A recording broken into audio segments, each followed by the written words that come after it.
The dust is red. It coats everything. The barbed wire. The wooden guard towers. The face of the American guard who chews his gum slowly. Oberleutnant Werner Bach stares at it all. This is Camp Forest, Tennessee. It is 1944. He is a prisoner. He is the enemy. He knows what this means. He has seen what his own men do to Soviet prisoners in the East. He has seen the open pens, the starvation, the typhus, the lime pits. He expects reciprocity. He expects hell. He is marched past the mess hall. The smell of roasting meat is insulting. He is marched past the barracks. They are clean. This is disorienting. And then he sees it. A long wooden building. Like all the others. But with a sign. It is hand-painted. It has 2 words. One in English. And one in his own language. Library. And underneath. Bibliothek. He stops. He literally stops walking. The guard prods him in the asterisk back. Keep it moving. Kraut. Werner stumbles. But his mind is stuck. A library? It has to be a trick. A grotesque joke. Or perhaps it is the most advanced form of psychological torture he has ever encountered. This is not the war of bullets and steel. This is the war of ideas. The stories that unfold in the margins of history, in the letters sent home from behind barbed wire, are often the most unsettling. The story of the German officers who found Goethe in the American wilderness is one of them. It is a story of a worldview colliding with a book. If you believe in the power of these quiet moments to reshape the world, subscribe. We have many more documents to read. To understand the shock of the book, you must first understand the mind that beheld it. Oberleutnant Werner Bach was not a brute. He was an educated man. He played the cello. He had read Nietzsche. He spoke passable French. And he was a true believer. He believed in the new order. He believed in the Führer.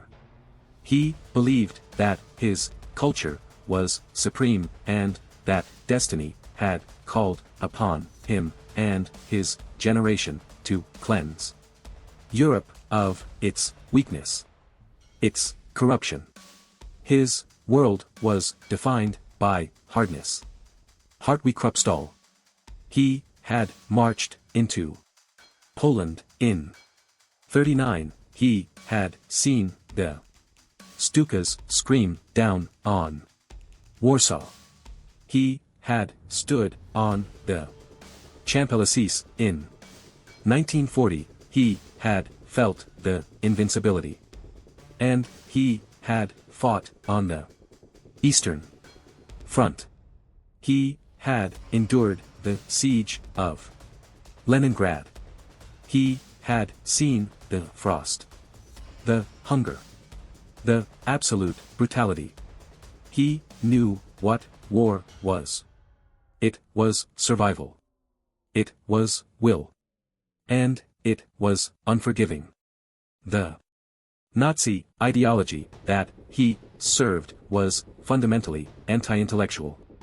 He remembered 1933 as a student.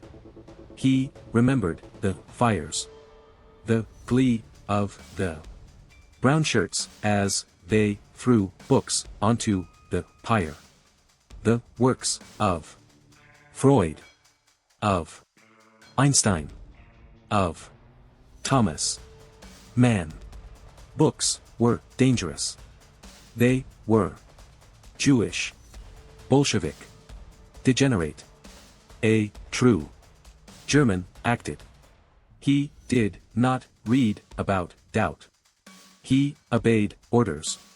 His culture was one of steel, of blood, of soil, not paper and ink.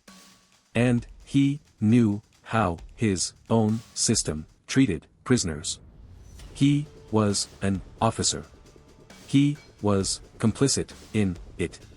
He services asterisk knew of the Kommissarbefehl, the order to execute. Soviet commissars on site. No trial. No mercy. He had seen the Einsatzgruppen reports. He knew what happened in the dark cellars of the Gestapo. He knew about the concentration camps. Auschwitz. Treblinka. They were whispers. They were rumors of smoke and efficiency. A prisoner was raw material, to be worked to death, or disposed of. That was the Ordnung, the order. His capture was in Normandy. His Panzer division was shattered by the Allied air power.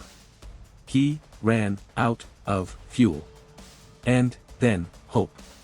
He surrendered to a squad of laughing Americans. He felt the ultimate shame. He had failed. He was less than zero. He was a burden. He was POW. He expected a bullet. Or a beating. He received a cigarette. And rations. The first psychological blow. The journey across the Atlantic was humiliating. But safe. The train ride across America was the second blow. He pressed his face to the glass. He saw a continent. A land untouched by war. He saw cities that were not on fire.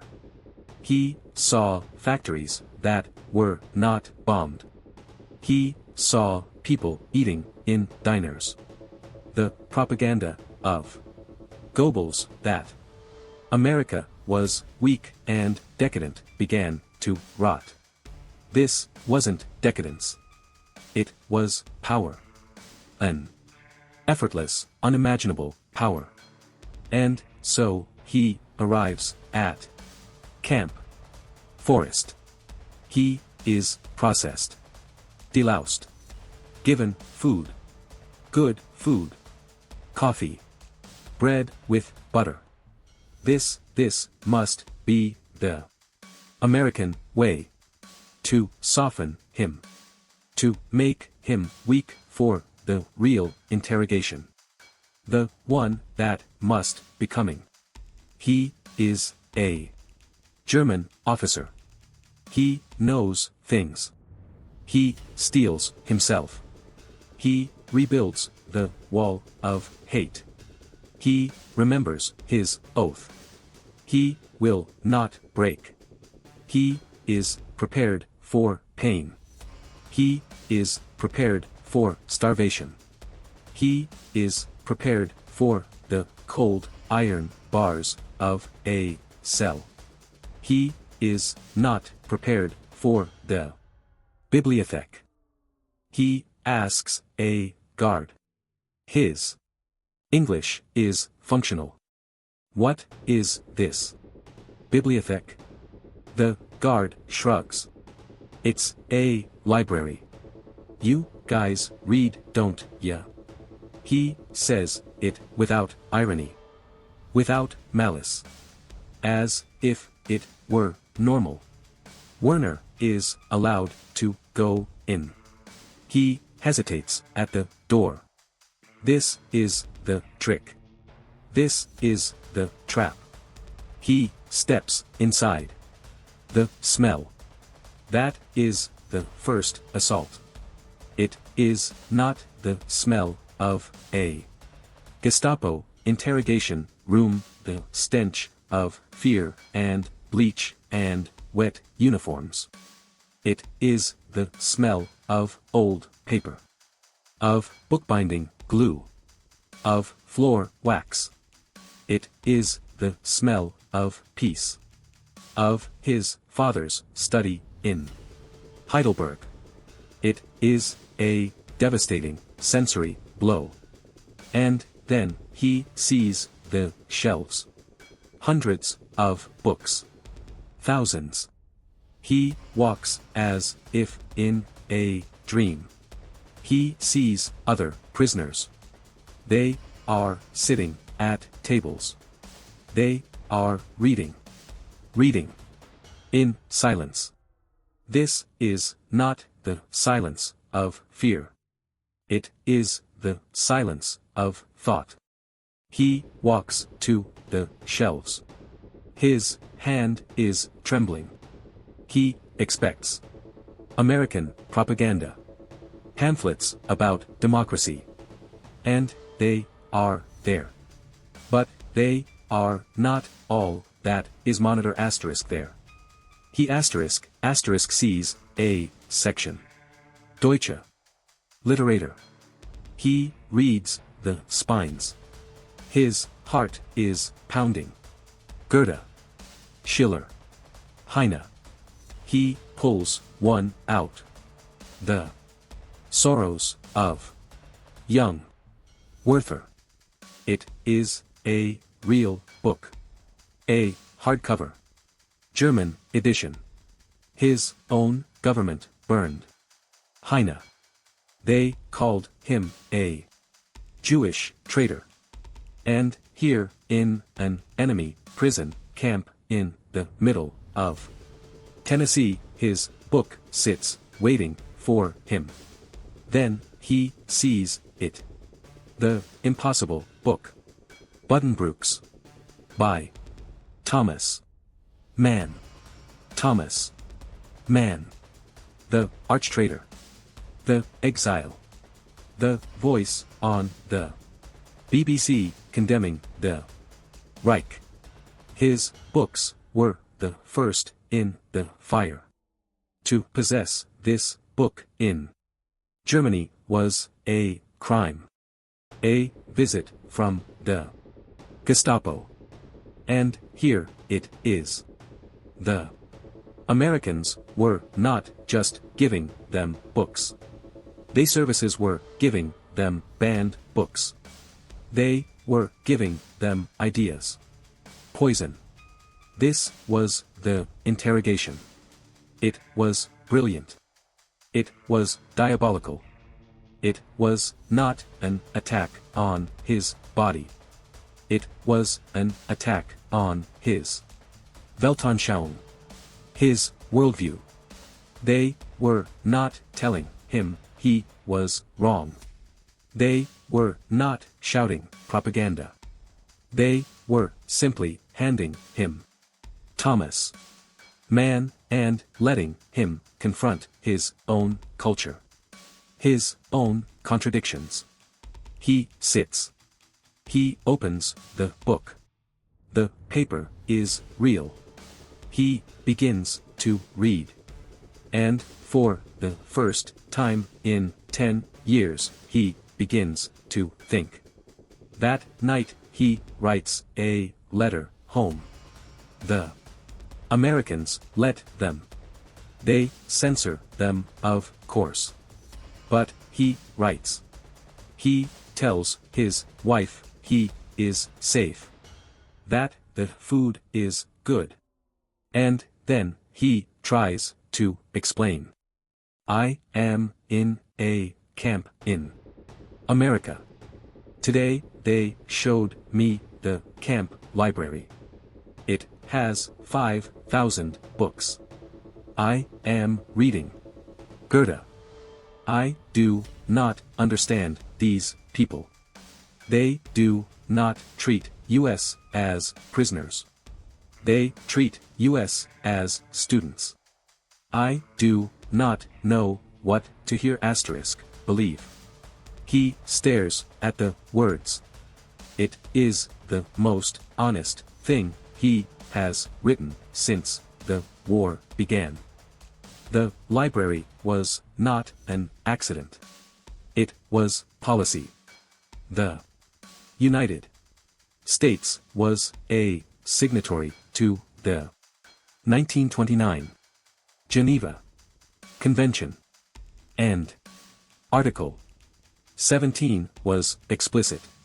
As far as possible, belligerents shall encourage intellectual and sporting pursuits organized by prisoners of war. The Nazis had also signed this. They applied it to American and British pilots. They did not apply it to Poles, or Serbs, or Soviets. The convention was a tool of racial politics. But the Americans, they applied it universally. And read asterisk with an industrial zeal. Werner soon discovered the library was only the beginning. It was the tip of a psychological iceberg.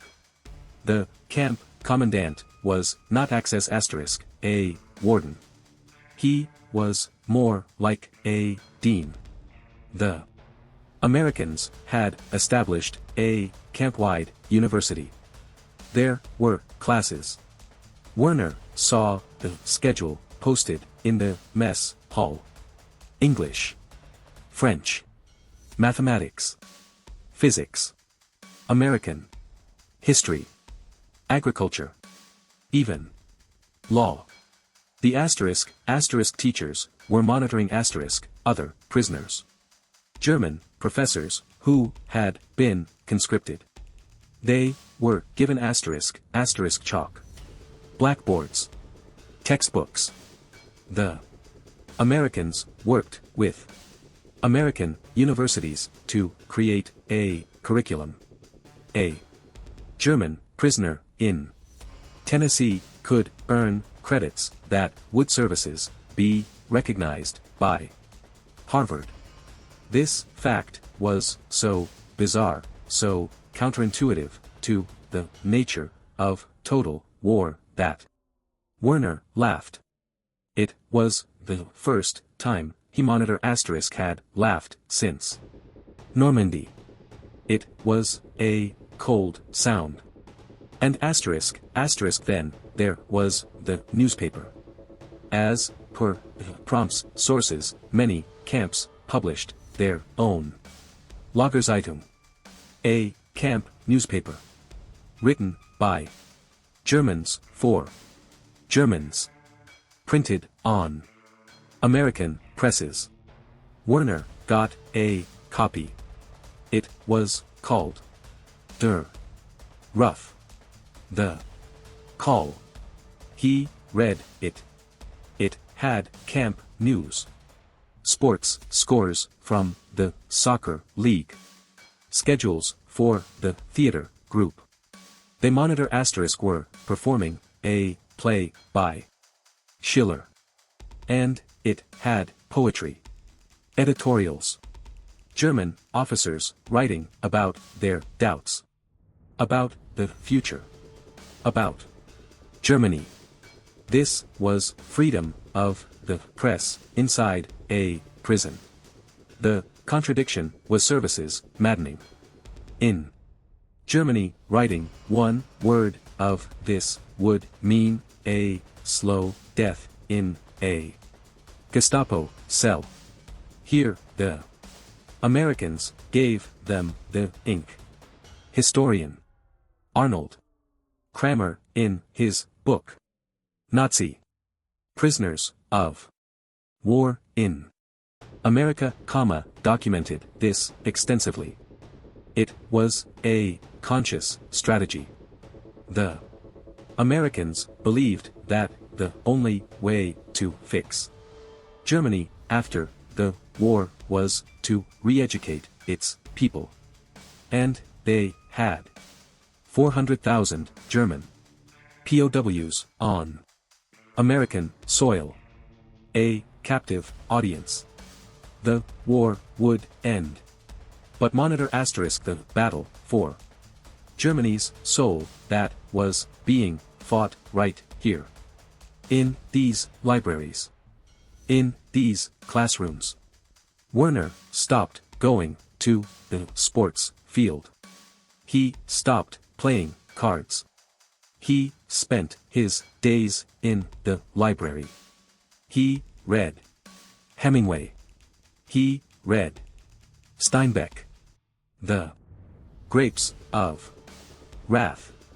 He was shocked monitor * that the Americans would allow them to read a book that * was so critical of America. He didn't understand. A younger prisoner, a 17-year-old from the Hitlerjugend, asked him what he was doing. * monitor this is propaganda. Herr Oberleutnant. It is filth. Werner looked up from the page. It is not propaganda, he said, his voice quiet. It is * start criticism. They let people criticize them. That is what I do not understand. The boy walked away in disgust. Werner was alone. And he services continued to read. The library became a battleground. A silent one. The camp was not a unified block.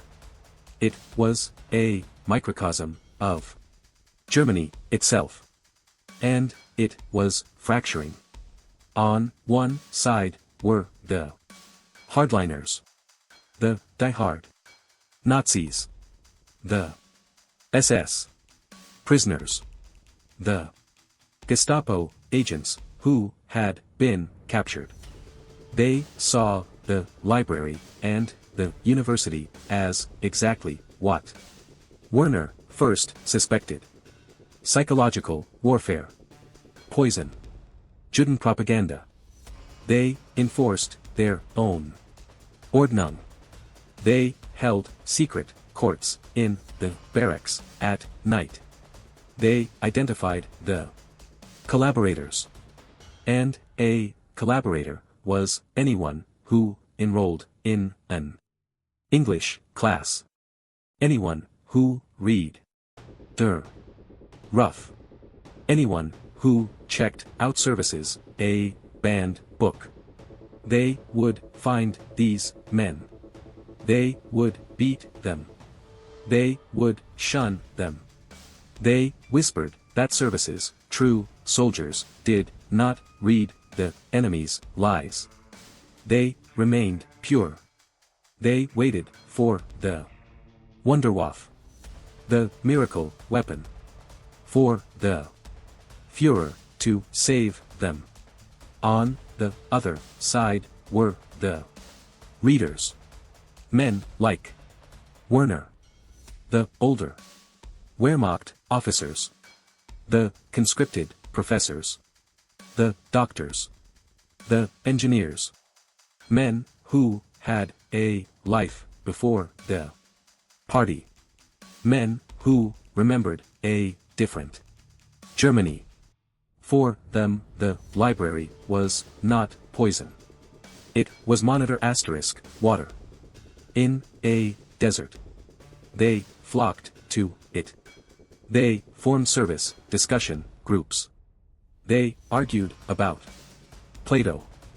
They taught each other physics. They were not collaborating. They were surviving.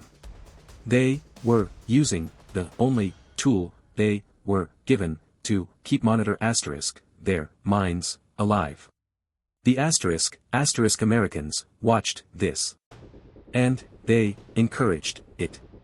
This was the strategy. The special projects division of the provost marshal general's office began a secret program. They started to identify services the anti-Nazi Germans, the readers, the thinkers, and they segregated them. They took the SS Hardliners and shipped them off to a different camp.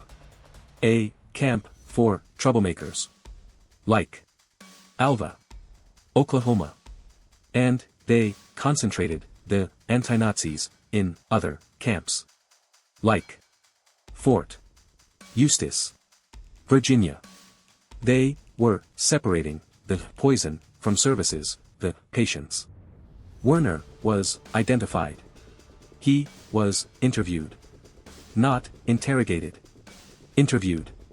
An American officer, a professor from Yale in a uniform, asked him calmly what he thought of Thomas Mann. Werner told services him the truth. I think he is a genius. I think we were fools to burn him. The professor nodded. Soon after, Werner was asked to teach a class. German poetry. He was now part of monitor the system. And asterisk then, the final blow. The Americans brought in projectors. They started showing films. Newsreels. But not just propaganda about how great America was. They showed them the films taken by Allied soldiers during the liberation of the concentration camps. Werner sat in the dark mess hall. And he watched. He saw the piles of bodies. The skeletal survivors. The ovens. The ashes. He saw asterisk what his hardness had built. The rumors were true. The whispers were true. The system he asterisk Reed fought for was a death factory. The hardliners in the back shouted. Lies. American tricks. But Werner could not speak. He was choking on shame. The library had opened his mind. This film broke it. May 1945, the war in Europe is over. The Führer is dead. Germany is services, ashes. A strange quiet descends on Camp Forest. The hardliners are broken. Their God has failed them. Their Reich that was to last 1,000 years is gone. For Werner, it is not a shock. It is a services conclusion. An inevitable mathematical answer to an equation he had been solving in the library. A system that burns books cannot win against a system that builds libraries for its enemies. The asterisk war is over, but they are not sent home. Not yet. The education program intensifies. It is no longer services optional. It is mandatory. This is the monitor, heart of denazification. Werner becomes a leader. He and the other readers. They are the ones the Americans trust. They are asked to write new articles for der Rough. Articles about services, democracy. About monitoring the crimes of the SS. About how to rebuild a moral Germany. Werner writes a letter home. But this one is different. He is not confused. He is coldly furious. But his fury is not at the Americans. It is at himself. At his own nation. He writes to his wife. Do not believe the lies anymore. Do not listen to the old leaders. They destroyed us. Look. We destroyed the access world. I have seen proof. When I return, read will never speak of the party again. I am bringing home a book. Read it is by a man named Steinbeck. We will read it together. In 1946, he is repatriated. He is put on a ship. He is carrying a small wooden box.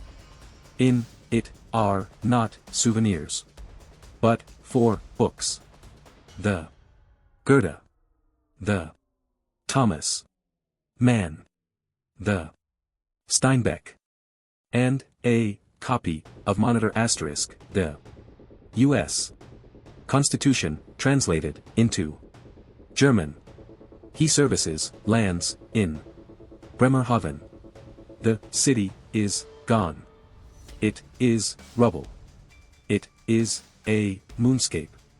He sees the hungry faces of his monitor people. They look at him. A man defeated. A look traitor who survived. But Werner knows something they don't. He knows this is stunned. Null. 0. Hour. The end of everything. And the only way to build something new from these ashes is with ideas. Not the old, hard ideas of blood and soil. But the new ideas.